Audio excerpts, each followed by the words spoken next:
There's a lot going on in the market today. Are you feeling a little overwhelmed? It's the Real Estate Show.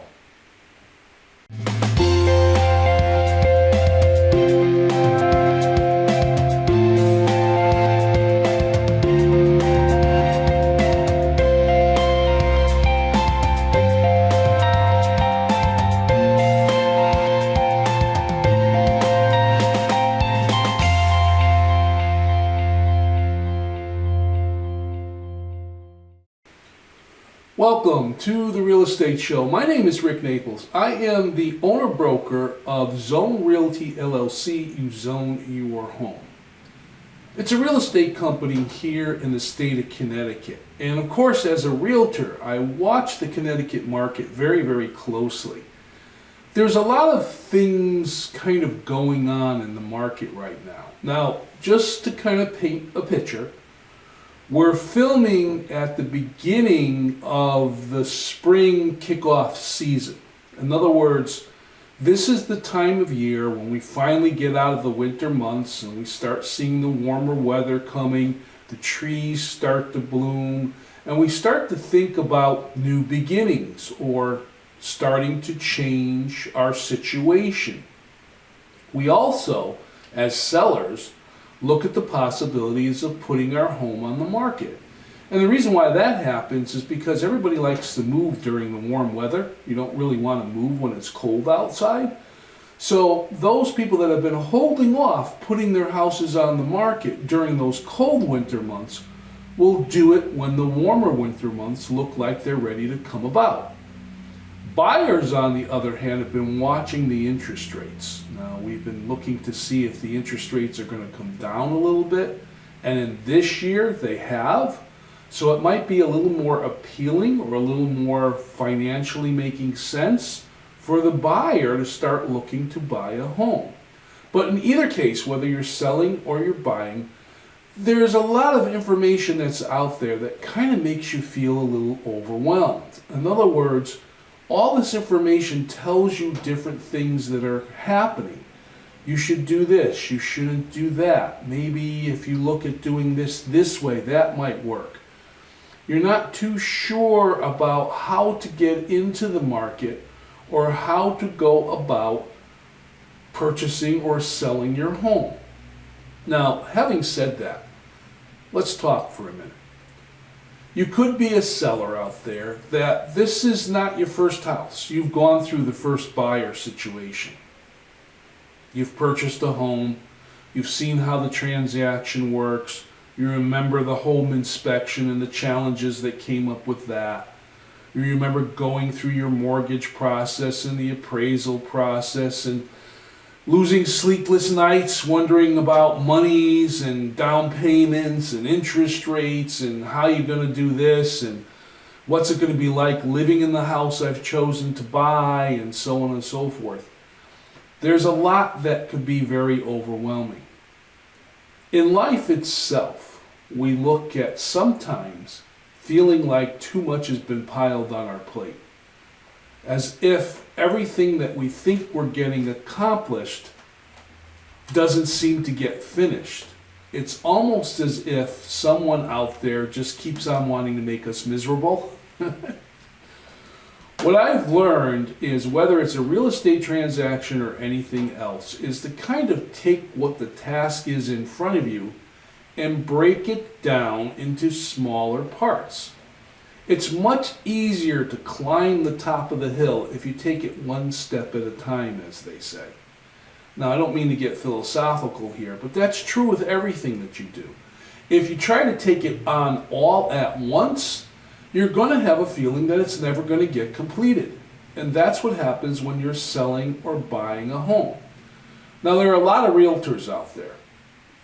There's many realtors here in the state of Connecticut. There are a lot of real estate agencies out in Connecticut.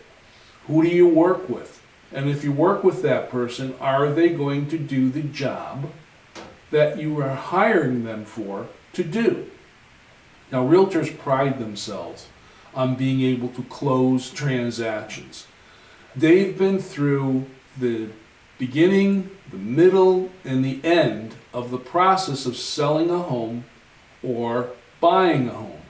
So they're a valuable resource. They're someone that you can start with when you're looking at the idea of buying, or in one case, looking to sell your home. Now, let's talk about a scenario. Let's say that you own a house. You've been through the buying process before and you own the house. You're looking to scale up, scale down, maybe go from a, single family home to a condominium, or perhaps you're just looking to sell because you're retiring and you're going to travel a while and you're not going to worry about a place to live. Whatever the reason might be, I've always talked about that word preparation and preparing to do the next step. In other words, in order to take that first step, you want to plan, you want to prepare, you want to be able to have everything set so that as you go through whatever the process may be, you're prepared to accomplish each one of those steps. So let's talk sellers, and let's get honest here. Don't look to put your house on the market because you want to make a bunch of money on it and you really don't care. This is your home, and you've got to have some pride. Buyers will sense whether or not the homeowner has pride in ownership.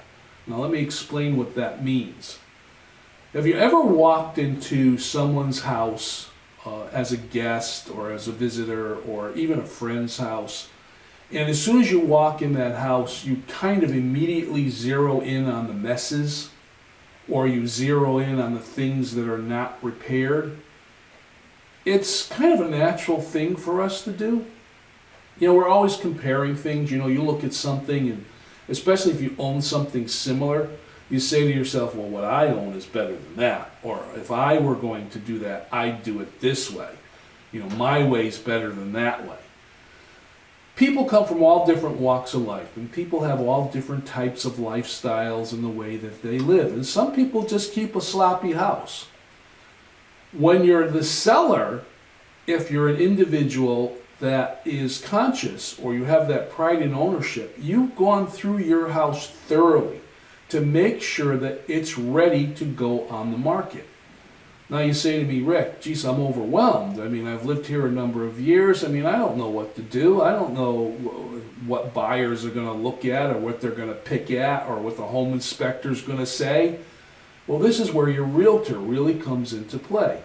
When you have that first sit down with your realtor to put your home on the market, the realtor will spend time with you to go through the house and make recommendations. Now, they're making recommendations on what they're seeing. It doesn't necessarily mean you have to do these things, but you have to remember, experienced realtors have sold a number of homes. They've listed a number of homes. They've been through a number of different transactions. They've had the ability to see things that work and that don't work. They've had those comparisons happen and issues come up in home inspections. So they know when they walk into a house, some of the recommendations they can give you as a seller to make your home more appealing to the widest group of buyers that are going to come and look at the house. Take their advice in stride. Now, when I talk about going into a house and seeing things that need to be repaired or seeing things that need to be cleaned up, usually before you even meet with the realtor, my suggestion is to have a family member or a very well-meaning friend come over to your house and walk through it with you and have them express some ideas and ask them to be brutally honest with you. You've got to know. We live in our homes, we get used to our homes, we get used to the way they smell, to the way they sound. We're used to coming home from a long day at work, we're tired, we're exhausted, we throw the coat on the couch, we don't bother to hang it up in the closet. If we have children, they come home and everything's a mess. If we have pets, we leave things messy until we get around to it. One of the things that's challenging as a seller when you put your house on the market is you're constantly on stage. What that means is you've got to be ready for your house to be viewed by a potential buyer when they schedule those visits. Now, of course, realtors do their best to be convenient in scheduling showings or visits. They'll call you, or they'll text you, or they'll email you as your listing agent and say, we have a request to see your home at XYZ time on such a day. Usually giving you a good 24-hour lead time. This gives you the chance to kind of pick up and straighten things up and make the house presentable. And be very careful how you're presenting your home too. We can go into a whole tangent about making the house smell nice with candles. It's the holidays, you've got decorations out. The old tricks that realtors would do sometimes with boiling apple vinegar or something like that to make the house smell like fresh baked apple pie to give a warm, homey feeling. There's pros and cons of whether the fireplace should be burning or not burning, and so on and so forth. That's all stuff you can discuss.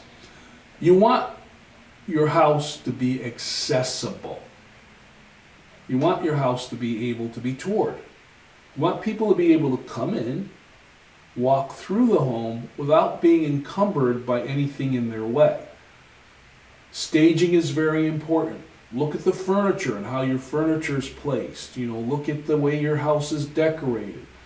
Take all the magnets off the refrigerators. All those kinds of things to make your home welcoming and want the buyer to come in and walk through the home and see what you have to offer. I also like to offer lots of my sellers the idea of the 70% rule, as I call it. Clear off the walls, make sure that there's not a lot of clutter around the house. Look at your cabinets, look at your closets. You're going to be moving theoretically, so you can take a good percentage of things out of the closets, a good percentage of things out of the cabinets, in order for buyers, when they look into those things, to see there's room for their stuff. That's important. Our stuff takes priority over anything else. Yes, the buyer's looking for number of bedrooms and bathrooms and amenities and so on and so forth. And yes, they're looking at location and, school systems if that's a situation or whatever it might be. But they're also looking, am I going to be comfortable to live in this house? So talk to your realtor and they'll give you a lot of good hints on things that you can do. They'll help you get through all the confusion that's out there, all that information from all these different experts that post all these articles and all the things you hear on the news. They'll help you get on the right path. Now let's flip and talk about the buyer. I can't emphasize enough that when you've made that decision to buy a home, that you need to be prepared. You can't just decide to go to the local store and plop down some cash and walk away with the goods when it comes to a house. There are a lot of steps, there are a lot of procedures, there are a lot of things that you need to do in order to prepare to buy the house. And then once you've made your offer and your offer is accepted, the things you need to do to get to that closing. Now, I'll spend a little time now talking about the home inspection. This is a big topic. I get asked these questions all the time over the years that I've been in this business. What are home inspectors going to advise be done? Sellers are a little bit nervous about home inspectors, and buyers are apprehensive about home inspectors. The home inspector is a trained individual. They're aware of structural issues, code issues, what the laws are saying about certain things, and they'll advise what needs to be done in the house. It's almost like, I guess the best way to describe it is when you go out to buy a car, you're going to take the car for a test drive, you want to see how it drives. Well, you can't take a house for a test drive, but you can get into that house for a good couple of hours, maybe 3 hours or less, with a home inspector to go through the home to point out all the different flaws there might be or all the different positives there might be, so you can continue with your sale or your buy knowing that you can handle these things that need to be done. You can also negotiate on those items depending on what they are. Home inspectors are one of the best things for you to have, whether you're selling or buying, because this kind of puts a set of expert eyes. The realtor too But remember, the realtor's not a home inspector. The realtor can make suggestions, but they're basically going on their opinion on what they've seen out there before, where the home inspector's actually telling you the way it needs to be. Perfect example is like electrical systems or heating systems or structural issues, things along those lines. So it's good to have the home inspector. Another thing you want to concentrate on is how you're going to get rid of things when you're preparing to either sell or buy. Now, I've been in a situation where I've sat down with potential sellers and we've talked about putting their house on the market, or I've sat down with potential buyers that are looking to start the process of buying a home. And they've asked me the question, what do I do with this? What do I do with that? I'm a little overwhelmed. One of the things sellers find when they're getting ready to sell their home is as they start to go through things, they realize how much stuff they've accumulated over the years. It's like, I didn't realize I had so much of this.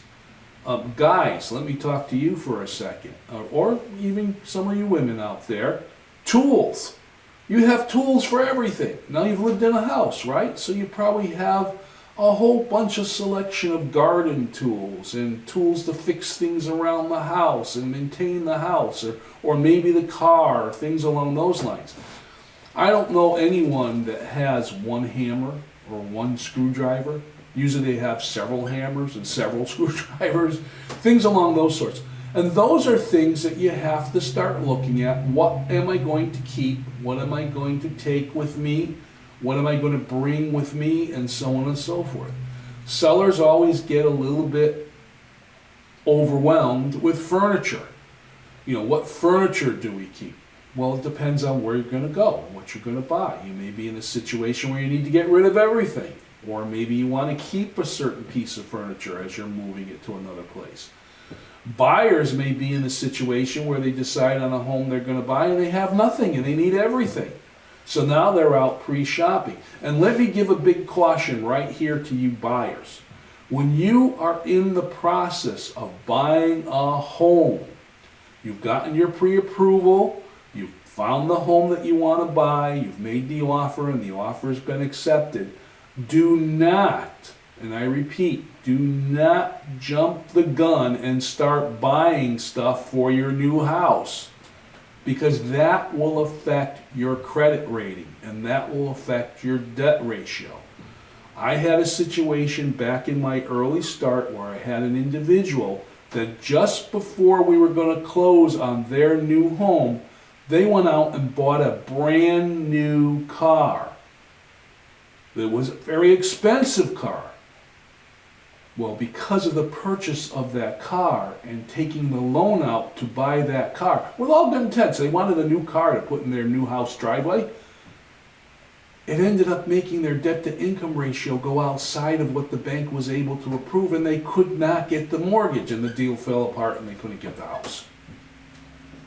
After you've closed, after the house is yours, after you've gotten the keys and you've now moved into the house, do whatever you want.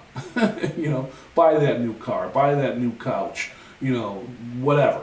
But don't do it before you actually have ownership of the house, because you do put in jeopardy the deal falling apart because you've taken on the extra debt. So kind of chill a little bit before you do that.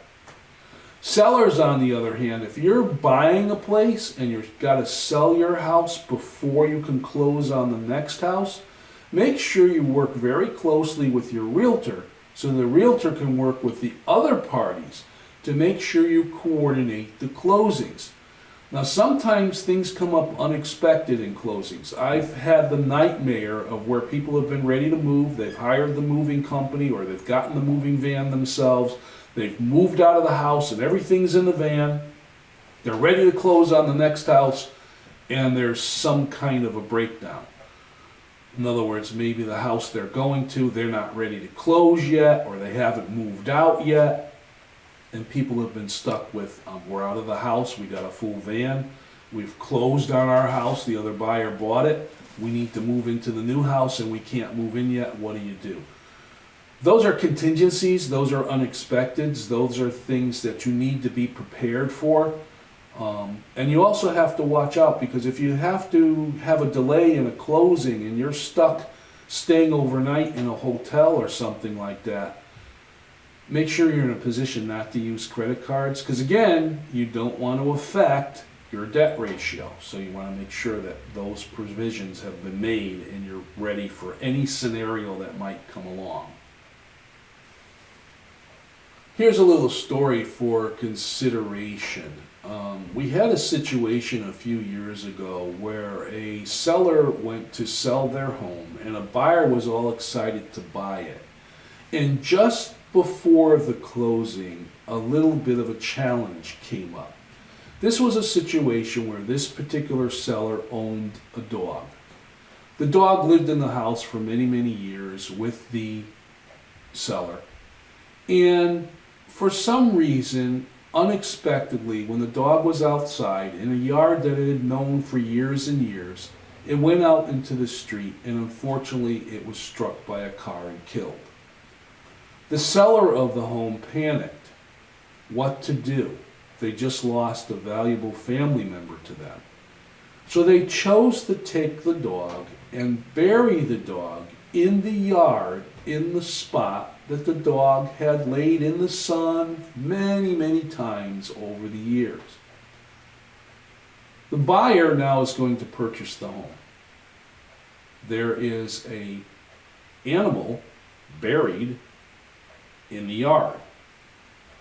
We had that awkward conversation of disclosing that to the buyer, and it might have freaked out the buyer, but in this particular situation, the buyer was fine with it. The buyer said, let the dog rest where it's buried, we don't mind, that's fine. So sometimes you have some very interesting challenges that come up just before your closing. It is overwhelming when you're looking to sell or buy a home. It's one of those things where there's so much to do. I'm and have been for a number of years, a paper and pen listing person, or maybe I'll do it on the computer. But I always make a list. You know, here's what I need to do, here's how I'm planning to do it, here's what my thoughts are. Maybe I've researched something, here's where I need to go, you know, those kinds of things. And then as I accomplish those different things, I cross them off. And I'm constantly rewriting the list. Some people call it a to-do list. I call it a goal list or an accomplishment list. But it's good to get in a habit of putting everything down. Now, whether you're selling your home or whether you're going to buy a home, if you're a partnership, couple, husband, wife, boyfriend, girlfriend, whatever it might be, make sure you communicate with each other. I once went out with a buyer and we looked at a number of different homes that were all within the price range, and this particular buyer liked a lot of the houses, but every time she would get the other partner involved to look at the house, they didn't like it or they had an objection to it. So we ended up wasting a lot of time. It turned out that the couple never talked to each other about what their wants and needs were about a house. One partner wanted one thing, the other partner wanted another thing, and they never talked to each other about it. So make sure you're on the same page, to use an old term. Make sure you've had a sit down with the other individual, your other decision maker, your other life partner, whoever that might be, to talk about those things, those goals, those steps that you're going to accomplish together. And divvy up the work so that you're not overwhelmed yourself. You know, it's a partnership when you're purchasing or selling a home. It's a partnership between you and your partner, you and your realtor, you and your mortgage officer, you and your attorney, you and your home inspector. There's a lot of people that are involved. So you want to make sure communication is open and that everybody is talking to everybody so the whole thing moves forward as smooth as possible. My name is Rick Naples, and this has been the Real Estate Show. I thank you very much for listening to me talk this last 25, 30 minutes or so, and I'll see you next time.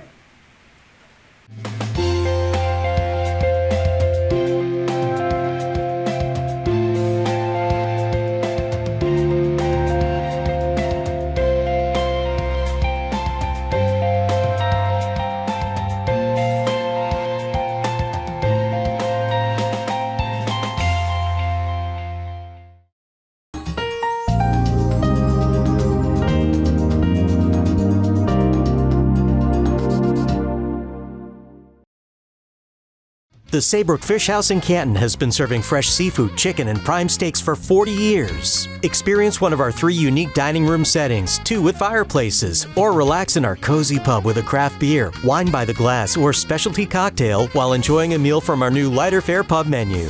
Serving lunch and dinner Tuesday through Sunday. Reservations accepted for parties of 2 to 42. Gift cards always available. The Saybrook Fish House, nestled at the crossroads of routes 44, 202, and 179 in Canton.